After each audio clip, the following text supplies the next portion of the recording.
చేయాల్సి వచ్చింది.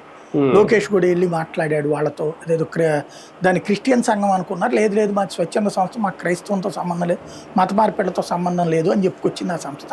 మేము అనేక మంది పేదలకి డబ్బులు ఇవ్వడం వల్ల చదువుకుంటున్నారు అన్నట్టు. కాబట్టి ఇప్పుడు వాస్తవంగా నిజాయితీతో ఆ సంస్థలు చేసుకుంటే అసలు డబ్బులు ఆపాల్సిన పనే లేదు.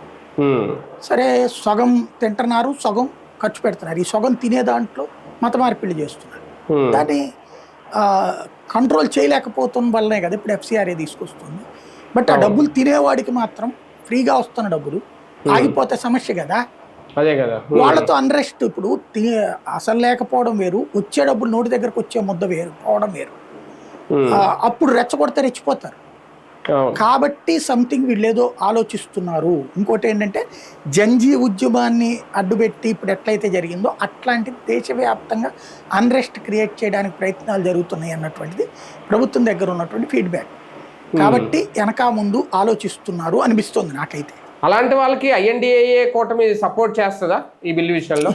ఎందుకు చేయదు? ఎఫ్సిఆర్ఏ విషయంలో ఎక్కువ స్ట్రగుల్ అయ్యేది కాంగ్రెస్ కమ్యూనిస్టులే. ఎందుకంటే పర్యావరణ సంఘాల పేరుతో, మానవ పౌర హక్కుల సంఘాల పేరుతో డబ్బులు తినేవాళ్ళేమో కమ్యూనిస్టులు విదేశాలు.